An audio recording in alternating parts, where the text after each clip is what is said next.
Welcome to the channel study to create. जैसा कि हमने समझा था, लास्ट 2 वीडियोस में हमने फिगर ऑफ स्पीच के 4 पार्ट कर चुके हैं हमने। और अब मैं इस नए वीडियो के साथ आया हूं जो कि हमें 2 फिगर ऑफ स्पीच करने हैं, जो कि है पहला हमारा एलिट्रेशन है और दूसरा है हमारा ऑक्सीमोरोन। अब हम जानेंगे इसके बारे में कि एलिट्रेशन क्या है और हमारा ऑक्सीमोरोन क्या है। एलिट्रेशन जिसको कि हम और बोलते हैं अनुप्रास अलंकार, और ऑक्सीमोरोन जिसको हम लोग बोलते हैं विरोधाभास अलंकार। अब जिस तरीके से मैं जान सकता हूं एलिट्रेशन होता क्या है, एलिट्रेशन होता क्या है जिसके बारे में हम जानेंगे। एलिट्रेशन इज ऐसा फिगर ऑफ स्पीच है that consist of the series of word that have the same consonant sound। देखो इस तरीके का सेम कॉन्सोनेंट साउंड है जिसको हम लोग क्या कहते हैं, एलिट्रेशन कहते हैं। ये बहुत सारे एग्जाम्स में आ चुका है और एग्जाम्स में आते भी हैं। आपको एक रेफरेंस टू कॉन्टेक्स्ट दे दिया जाता है जिससे कि ये पूछा जाता है कि किस फिगर ऑफ स्पीच में, और बहुत से बच्चे इसमें कंफ्यूज हो जाते हैं कि क्या होने वाला है। देखिए पहले लिखा हुआ है figure of speech that consist of the series of words that have the same consonant. इस जगह पे हम लोग फोकस करेंगे, same consonant sound at the beginning. तो देखिए जिस तरीके से ये एग्जांपल आपके सामने रखा हुआ है, सी सेल्स ऑन द सी शोर। ये सारी चीज क्या है, इनिशियली सबके पास क्या है, कॉन्सोनेंट साउंड है, और ये बार बार जब रिपीट करेगा तो ये क्या कहलाएगा, हमारा एलिट्रेशन कहलाएगा, और जो कि बोला जाता है अनुप्रास अलंकार। और ये बहुत सी ज्यादा एग्जाम्स में आते हैं। जिस तरीके से आप यहां देख सकते हैं फिश फ्राइड। अब यहाँ पे इस लस्ट वाले एग्जाम्पल में आप देख सकते हैं as the slimy snake slowly slithered away. मतलब पतला सा स्नेक जो है क्या, स्लिथर्ड अवे हो गया है। हमने यहाँ पे क्या नोटिस किया है कि जो भी इनिशियल कॉन्सोनेंट साउंड है वो क्या हो रहा है, रिपीट कर रहा है। क्या हो रहा है, रिपीट कर रहा है। और जब भी कभी भी इनिशियल कॉन्सोनेंट साउंड रिपीट करता है तो उससे हम क्या कहते हैं, एलिट्रेशन कहते हैं। क्या बोलते हैं, एलिट्रेशन। हिंदी में उसे कहते हैं अनुप्रास अलंकार। ये तो हमारा एक पार्ट था जो कि हमने पहले सीरीज में बता रखा था, साइड में जैसे मैंने लिखा था कि ये सारी चीजें हैं जो कि इंपॉर्टेंट हैं as a figure of speech. आप लोग जब पढ़ेंगे तो ये काफी इंपॉर्टेंट हो जाते हैं। और जब भी ये सब चीज इंपॉर्टेंट है तो हमें ये सब चीज को अच्छे से जानना है। ये सब चीजें छोटी छोटी चीजें जिसपे कि आप मार्क्स ज्यादा ला सकते हो, और ये समझने वाली बातें हैं। जिस तरीके से ये हो गया हमारा एलिट्रेशन हो गया।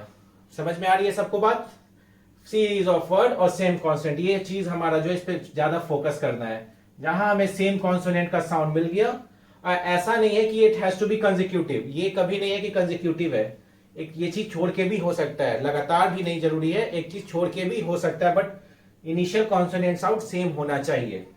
अब जैसे आते हैं हमारे पास दूसरा है ऑक्सीमोरोन, इसको हम बोलते हैं विरोधाभास अलंकार। अब इस बारे में क्या है, इस फिगर ऑफ स्पीच के बारे में, इस अलंकार के बारे में क्या है ना, ये दो वर्ड एक दूसरे को कॉन्ट्राडिक्ट करता है। जिस तरीके से आप देखेंगे स्टेटमेंट भी लिखा हुआ है, it is a figure of speech that combines, क्या लिखा हुआ है, दैट कंबाइंस कॉन्ट्राडिक्टरी। इस चीज को हमें फोकस करना है, दैट कंबाइंस कॉन्ट्राडिक्टरी वर्ड्स। अब कॉन्ट्राडिक्टरी वर्ड्स कुछ भी हो सकते हैं। जिस तरीके से आप एग्जांपल दे सकते हैं, हॉरिबली गुड, हॉरिबली गुड। देखो एक वर्ड दूसरे वर्ड को ये काट रहा है, एक तरीके का हॉरिबली भी बोला जा रहा है और गुड भी बोला जा रहा है। तो ये सब क्या होता है, जब ये सब चीजें आती हैं फिगर ऑफ स्पीच क्वेश्चंस में, तो हमें क्या पता चलता है, ये क्या है, ऑक्सीमोरोन है। ये भी एग्जाम्स में बहुत ज्यादा पूछे जाते हैं, और हमें इस चीज को इस तरीके से ध्यान रखना है कि जहां कोई दो वर्ड्स एक दूसरे को कॉन्ट्राडिक्ट कर दे तो बिना सोचे समझे बस हमें लगा देना है ऑक्सीमोरोन, और ज्यादा कुछ नहीं सोचना है कि ये है वो है, कुछ भी नहीं।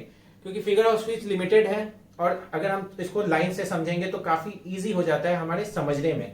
जिस तरीके देख रहे हैं example, horribly good, the comedian was seriously funny. Comedian क्या है, सीरियसली फनी है। जस्ट आप एग्जांपल से समझ सकते हैं, पकड़ सकते हैं चीजों को कि कॉमेडियन क्या है, सीरियसली फनी है। As a work of a comedian क्या होता है, कॉमेडियन किस लिए आता है, वो लोगों को हंसाने के लिए आता है। बस यहाँ पे देखिए वो फनी भी है और वो सीरियसली भी है।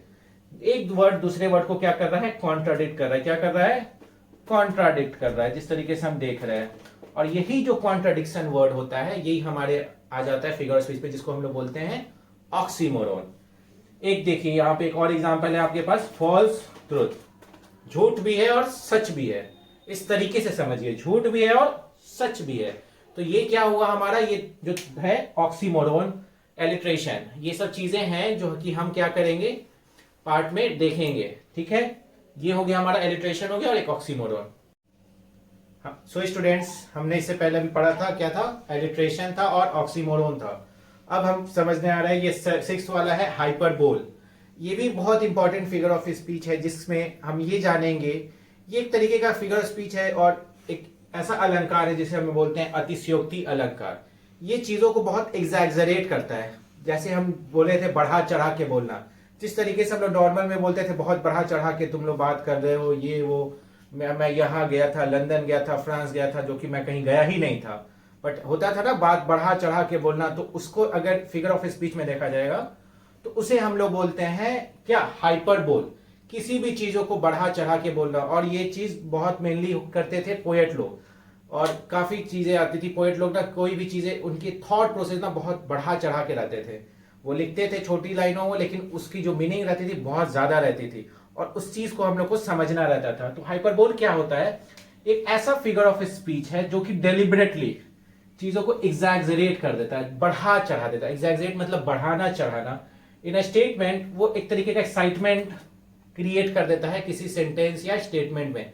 अगर वो चीज अगर हम किसी पोयम में या किसी सेंटेंस को अगर ऐसा बोल रहे हैं ना, तो उसके अंदर एक लाइवली सा फीलिंग आ जाता है और उसके अंदर एक्साइटमेंट सा वर्ड आ जाता है। देख सकते आप एग्जाम्पल देख सकते हो, I have told you million times. क्या ये पॉसिबल है? नहीं पॉसिबल है। बट देखिए स्टेटमेंट को एक तरीके का एक्साइटेड करा दिया है, I have told you million time.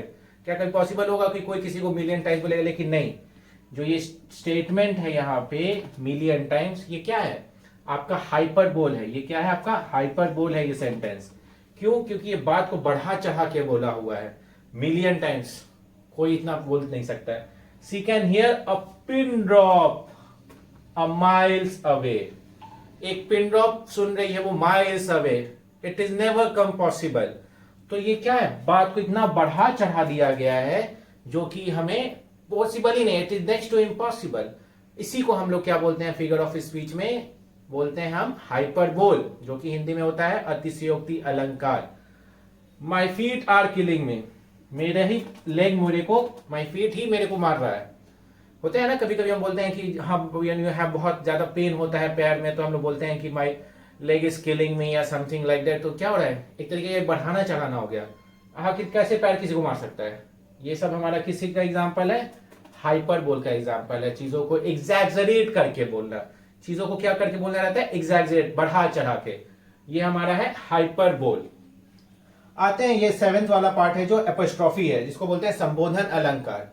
ये एक तरीके का ये है ना, जो चीज नॉन लिविंग इस तरीके से नहीं है, जो चीज मर चुके हैं हम लोग उसको संबोधन कर रहे हैं, उस चीज के बारे में उसको बता रहे हैं, उसको एड्रेस कर रहे हैं। एक्चुअली वर्ड क्या होना चाहिए, एड्रेस कर रहे हैं। हम लोग क्या कर रहे हैं, उस वर्ड को एड्रेस कर रहे हैं। किसी भी जो लोग अभी जिंदा है नहीं है उसको हम लोग क्या कर रहे हैं, एड्रेस कर रहे हैं। It is speaking to an object or item that is not alive. और हम उस चीज के सामने ऐसे बात कर रहे हैं जैसे तरीके से आपके सामने ये बोर्ड दिख रहा है, hello board, how are you. अगर हम ये सब बोल रहे हैं तो क्या है, ये नॉन लिविंग थिंग है। हम इसको इस तरीके से बोल रहे हैं ना कि इसके अंदर as if it is presenting a living thing. तो इस तरीके से क्या होता है, उसको बोलते हैं apostrophe. It is speaking to an object जो कि लाइव नहीं है, बट हम उस तरीके से इसको प्रेजेंट करते हैं ना कि उस लाइवली ज्यादा फीलिंग आए कि वो जिंदा है। ऐसे कोई भी non living thing. Death, be not proud. हम लोग क्या डेथ को बोल रहे हैं, तुम ज्यादा प्राउड मत हो। ये एक तरीके का नॉन लिविंग, ये तो फीलिंग है, बट हम उसको किस तरीके से बोल रहे हैं, एज इफ कि हम उससे बात कर रहे हैं। हम उससे जब बात कर रहे हैं तो हम उसको क्या कर रहे हैं, किसी भी नॉन लिविंग थिंग को हम उसको ऐसा प्रेजेंट करें कि उसमें लिविंग थिंग आ जाए। और ब्लो विंड्स ब्लो, हम लोग विंड से बात कर रहे हैं, हम लोग विंड से बात करें, विंड को बता रहे हैं, ऑर्डर दे रहे हैं, wind blow, winds blow. Just यही सब चीजें हैं जो कि हमारे फिगर ऑफ स्पीच में, जो हमने पहले वीडियो से डाला था, एक तरीके का जो हमारा स्टार्टिंग से ही था, मेटाफर था, सिमिली था, एलिट्रेशन था, ऑक्सीमोरोन था, हमारा हाइपरबोल था, एपोस्ट्रोफी था। ये सब चीजें, ये जितने भी चीजें हमने डिस्कस किए 7 फिगर ऑफ स्पीच, ये काफी इंपॉर्टेंट है। और आई होप आप लोग को अच्छे से समझ में आया होगा। And we will be coming with new videos, नए नए टॉपिक के साथ हम नए नए वीडियो के साथ आएंगे जो कि आपको समझने में आसानी हो। Thank you everyone, thank you.